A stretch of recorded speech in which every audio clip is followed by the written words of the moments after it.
Kalian nggak ada yang join kan? Ini apa?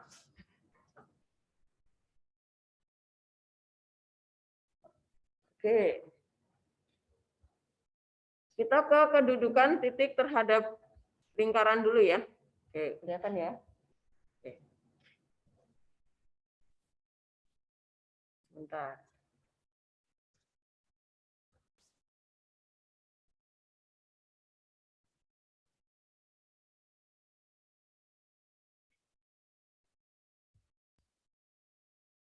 Kedudukan titik terhadap lingkaran.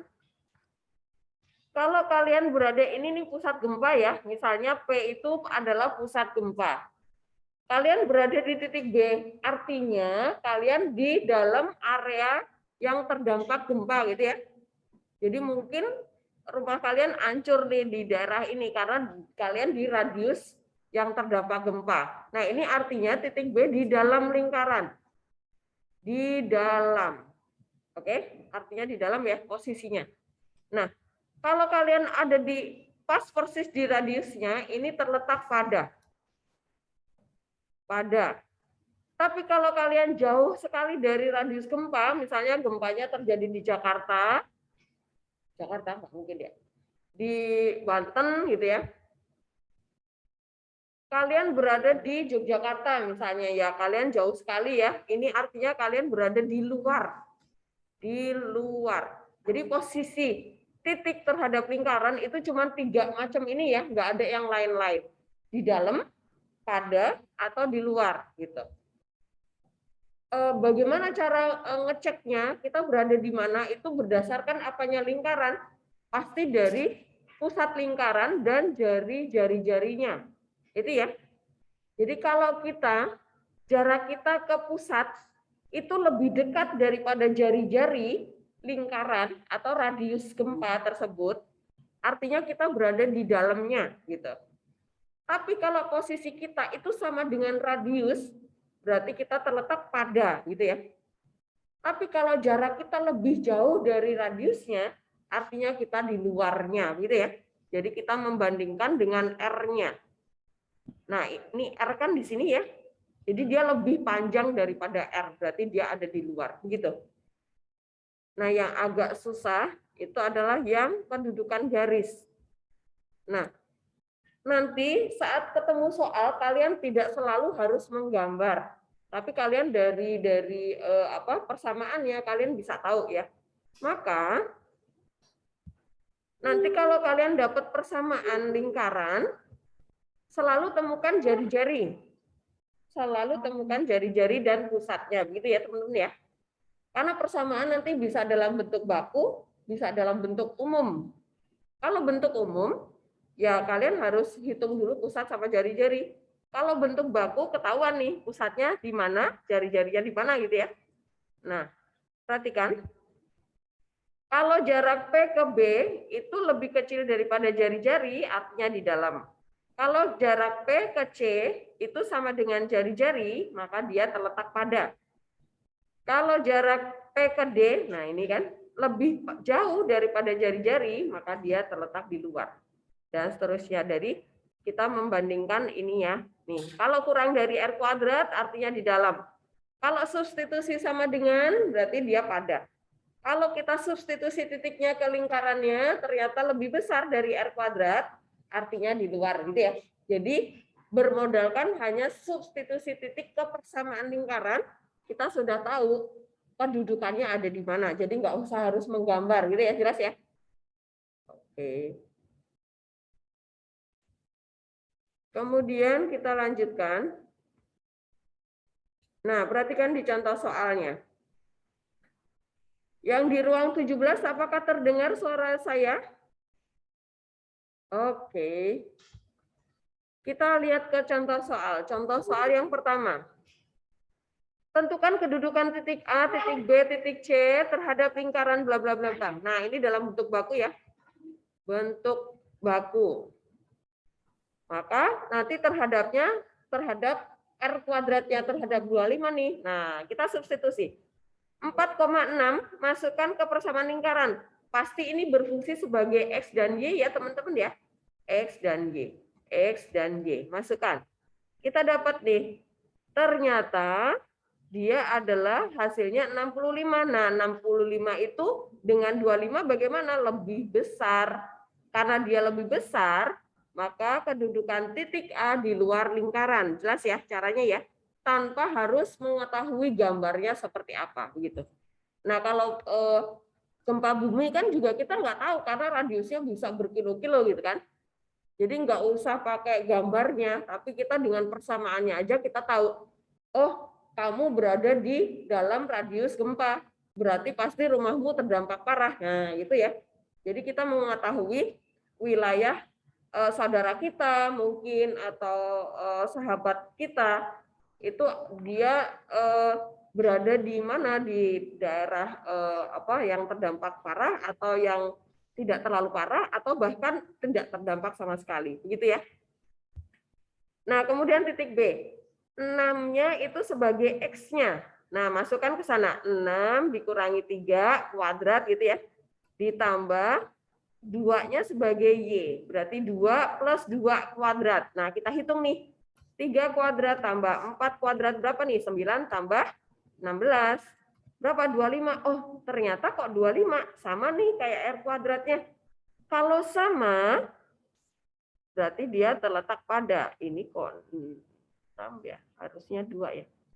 Ini typo ya, teman-teman ya. Salah ketik. Oke. Karena sama dengan R kuadrat, artinya dia terletak pada. Nah, ini dia pada. Saya tebelin. Nah, kemudian titik C. 1,1. Masukkan juga ya. X-nya 1, Y-nya 1. Hitung. Berapa jumlahnya, hasilnya. Ternyata 13. 13 itu kurang dari 25. Berarti dia, sebentar. Ini di dalam ya. Ini kelihatan copy paste tapi lupa ganti ya. Ini di dalam ya. Di dalam. Oke, karena kurang dari ya, jelas-jelas kurang dari R kuadrat, kenapa dia di luar? Kan nggak mungkin. Jelas ya, teman-teman ya? Oke. Sekarang kita lanjutkan. Ini yang masih mudah. Contoh 2. Nah, ini dia. Mulai ada yang agak beda gitu. Kalau yang nomor A bisa. Saya yakin kalian bisa. Nah, nomor B. Tentukan nilai A yang mungkin jika titik min 3, A terletak pada. Jadi, ini titiknya yang belum diketahui, tapi dia mintanya dia harus terletak pada nih. Maka nilai A-nya harus berapa gitu ya, teman-teman ya. Jadi dibalik nih. Kedudukannya, posisinya sudah diketahui. Hanya titiknya yang belum lengkap gitu. Caranya gimana? Sama aja nih substitusi. X-nya diganti min 3, masuk ke sana ya. Jadi ini min 3 kuadrat ditambah A kuadrat sama dengan 25. Berarti A kuadrat sama dengan 25 min 9 gitu ya. A kuadrat sama dengan 16. Nah teman-teman, kalian anak IPA jangan pernah, kalau A kuadrat sama dengan 16, oh A-nya 4 doang. Jangan pernah begitu ya. Jadi ini A kuadrat min 16 sama dengan 0, selalu faktorkan. Kalau ada kuadrat, pasti ada 2 nilai A. Oke? Jadi ini adalah min 4 sama plus 4. Nah, begitu. Jadi kita dapat nilai A-nya adalah kalau enggak 4 ya, min 4 gitu ya. Ada A1, A2. Jadi kemungkinan titik A adalah dia bisa min 3, min 4 atau min 3,4. Paham? Ruang 17 jelas? Angkat tangannya kalau jelas. Belum semuanya nih. Yang depan, Reina. Jelas? Oke. Kemudian, yang nomor C. Kalau yang nomor B itu terletak pada. Terletak pada berarti sama dengan. Mudah gitu kan, karena sama dengan. Nah, kalau terletak di luar, berarti kalian ingat pertidaksamaan lagi waktu kelas 10 ya, teman-teman ya. Caranya adalah substitusi. Kita geser ke sini. Nah, kita substitusi. 3,N harus terletak di luar. Terletak di luar. Minggir. Di luar di luar X kuadrat plus Y kuadrat min 6X plus 8Y sama dengan 0. Oke, berarti substitusi ya. Substitusi 3 kuadrat ditambah N kuadrat min 6 kali 3 plus 8N. Harus kalau di luar apa? Lebih besar dari 0. Oke, jelas teman-teman? Kenapa 0 Bu? Bukan R kuadrat? Karena dia dinyatakan dalam bentuk umum. Oke. Jadi kalau dinyatakan dalam bentuk umum, kalau sama dengan 0 terletak pada, kurang dari 0 terletak di dalam, lebih besar dari 0 terletak di luar gitu ya. Jadi patokannya dengan terhadap 0, bukan terhadap R kuadrat. Jadi tandanya tetap sama ya, pokoknya lebih besar itu di luar, lebih kecil di dalam, sama dengan itu pada. Oke, kita lanjutkan. N kuadrat plus 8N, 9 dikurangi 18 berapa, Bisma? 9 kurangi 18. Min 9, lebih besar dari 0. Nah, ini pertidaksamaan. Faktorin, Bisma, berapa? N 9 itu berapa kali berapa? 9 sama 1 ya pasti ya. Nah, yang plus yang mana, Bisma?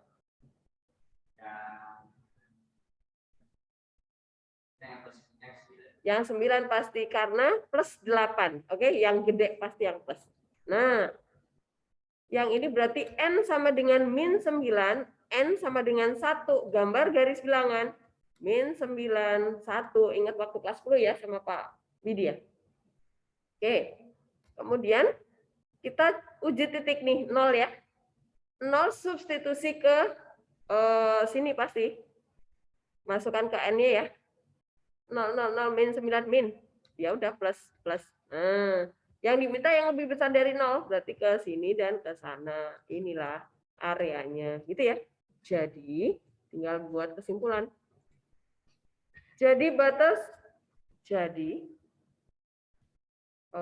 batas atau interval ya, batas nilai N yang mungkin yang memenuhi ya. Memenuhi adalah, tulisannya diseret ya. Harusnya jadi dokter nih Bu Helen. Apa Bisma? Bisma mulu ya, Brian. N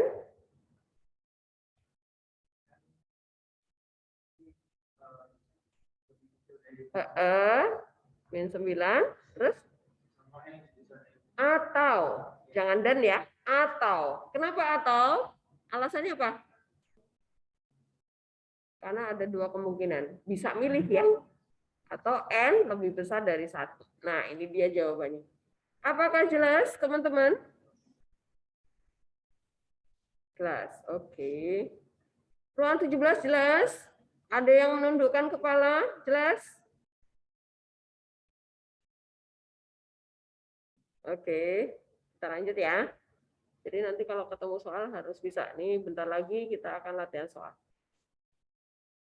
Oke, ini ya tadi. Nah, sekarang kedudukan garis terhadap lingkaran. Nah, teman-teman, kedudukan garis terhadap lingkaran juga ada 3.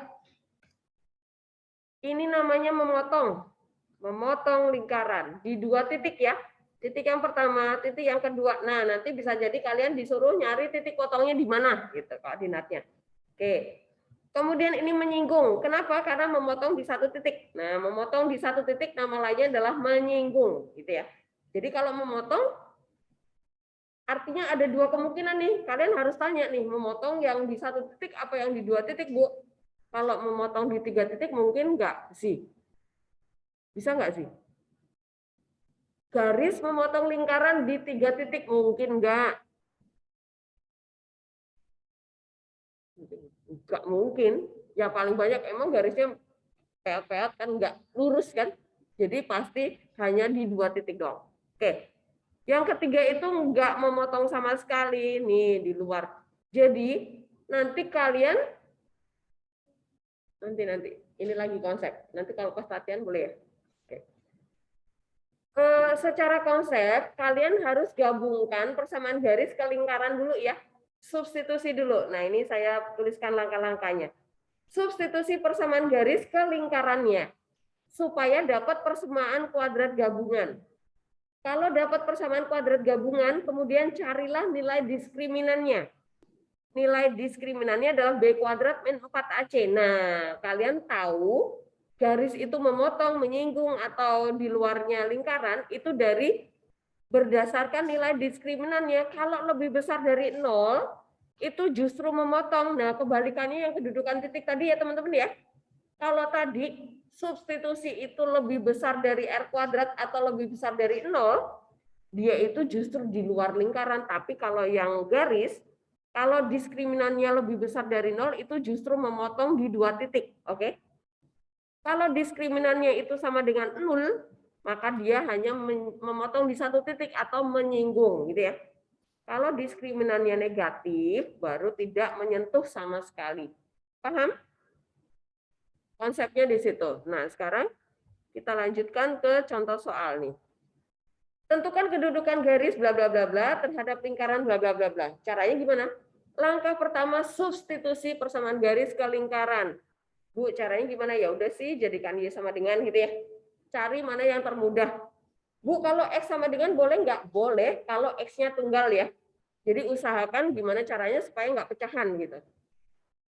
Berarti ini menjadi min 3X min 10 substitusi ke persamaan lingkaran. Jadi kita dapat X kuadrat plus min 3X min 10 kuadrat min 8X plus 4 dalam kurung min 3, X min 10. Sebentar, biasa dulu. Ini angka 10 ya, kayak min 20 sama dengan 0. Nah, ini dikerjakan terus. Kemudian cari diskriminannya ya. Nah, kita lihat di sini ada pembahasannya. Nah, sampai dapat bentuk sederhana ini, kemudian cari nilai D-nya. Bu, kalau nggak dibagi 10 dulu boleh nggak? Boleh, tapi diskriminannya nanti besar ya. Males, mendingan sederhanain dulu, sama aja hasilnya ya. Oke. Hitung diskriminannya, ternyata 0. Nah, 0 sama dengan, berarti dia pasti menyinggung. Gitu ya kesimpulannya ya. Paham? Oke, kita lanjutkan. Oh, masih ada pertanyaan ya? Apa dia pertanyaannya? Sebentar. Oh, oke. Kalau nanti ditanya titik singgungnya di berapa koma berapa, nah caranya gimana? Ya udah, dari sini kita dari persamaan kuadratnya tadi kita faktorkan aja. Jadi X min berapa tuh? Plus ya. Plus 2 kan? Nah, X plus 2 sama dengan 0. Oh, dapat nih kembar kan? Nah, kembar itu pasti jadinya menyinggung gitu. X-nya sama dengan min 2. Nah, kalau udah dapat X-nya, masukkan ke persamaan garis tadi, ketemu Y-nya. Nah, ini titik singgungnya. Gitu. Nah, kemudian ada lagi seperti yang tadi, mencari N tadi ya. Nah, di sini juga ada. Diketahui persamaan garisnya Y sama dengan MX. Jadi persamaan garisnya belum lengkap. Tapi udah diketahui nih, dia harus berpotongan di 2 titik. Nah, ya udah kita substitusi. Kemudian supaya berpotongan di 2 titik berarti syaratkan D-nya harus lebih besar dari 0. Nah, dari sini kita dapat, oh ternyata dia harus di wilayah ini nih, supaya berpotongan di 2 titik. Tapi kalau supaya bersinggungan berarti nilai M-nya harus min 3/4 atau 3/4 nih, gitu. Dan seterusnya ya. Apakah jelas teman-teman kedudukan titik dan garis? Bisa ya? Nah, nanti lebih paham pasti dengan trial langsung kerjakan soal. Sekarang kita langsung latihan soal ya. Saya pilihin dulu soalnya. Ada banyak juga ternyata. Oke deh.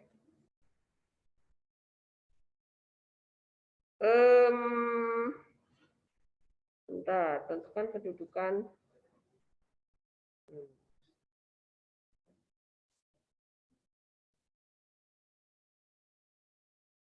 Oke.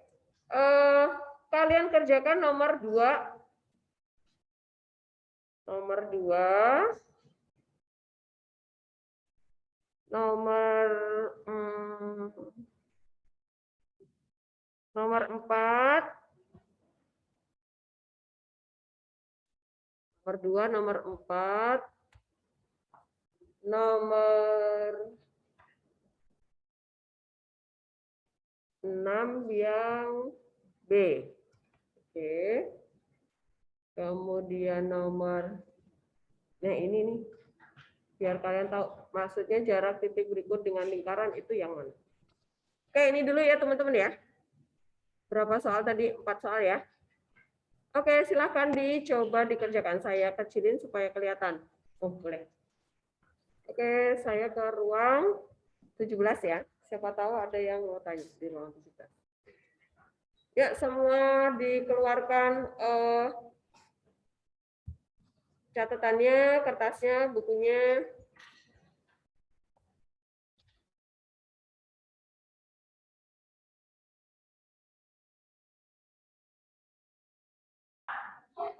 Perhatikan dulu ke depan. Saya akan menjelaskan yang soal nomor 7 karena dari tadi saya belum menjelaskan tentang jarak titik ke lingkaran ya. Jadi yang disebut jarak titik ke lingkaran itu adalah seperti ini. Sebentar, kita geser dulu.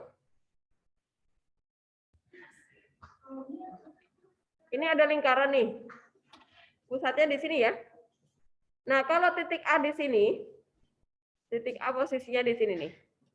Jarak titik A ke lingkaran yang mana? Ini jarak ya, jarak titik ke lingkaran. Nah, jarak titik A ke lingkaran itu berarti yang mana? Yang ini, teman-teman. Nah, inilah yang disebut sebagai jarak titik ini. Misalnya saya kasih Q ya. Nah, A ke Q itulah yang disebut jarak titik ke lingkaran. Jadi yang disebut lingkaran itu yang garis lengkung di tepinya itu ya. Jadi, gimana cara menghitungnya? Maka pertama temukan R-nya. R sama dengan berapa? Habis itu jarak A ke pusat. Nah, ya udah, yang disebut jarak titik AQ itu adalah karena titik A ke pusat itu lebih pendek daripada jari-jarinya, maka rumusnya jadi R min jarak A ke pusat.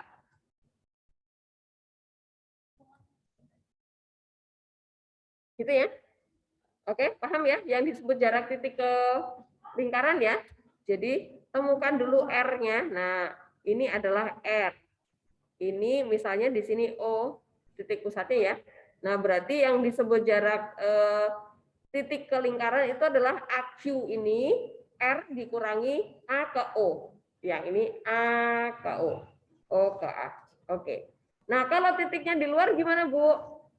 Sama aja. Nih, ini titik pusat ya, pusatnya misalnya O. Titik B di sini nih. Nah, berarti kita temukan dulu R-nya, kemudian jarak titik A ke ini, nah ini BQ ya. Yang disebut jarak titik B ke lingkaran adalah yang BQ. Jarak yang berarti ditambah. Jarak titik B ke lingkaran. Itu adalah yang BQ. Adalah berarti sebentar. Ini R-nya di sini R-nya. Oh, berarti OB dikurangi R. Ya, tak ya. Karena ini yang ditanya yang ini berapa? Yang ini yang di sini ini berapa? Jelas ya teman-teman ya, jarak titik ke lingkaran. Karena dia bilangnya jarak titik ke lingkaran, jadi stop di sini. Ini jarak terdekat ya teman-teman ya. Tapi kalau nanti di soal ada yang menyebutkan jarak terjauhnya yang mana? Jadi kalau nanti kalian ada di orbit gitu ya, orbit lintasannya kan selalu lingkaran tuh. Pengecualian kalau bentuknya elips.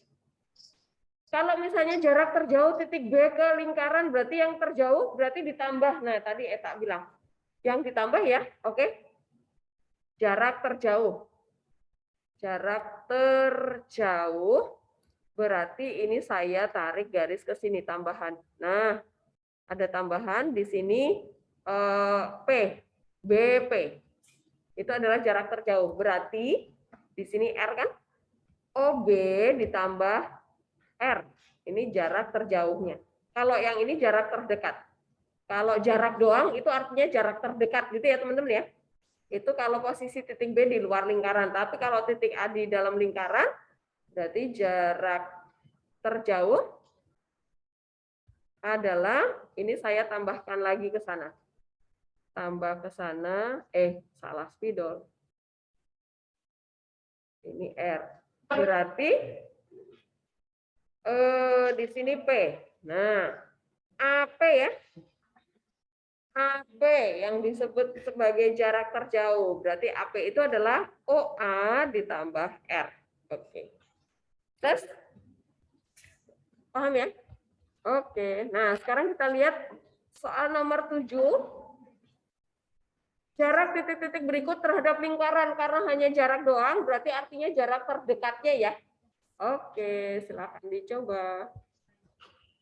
Silakan lanjutin lagi ya.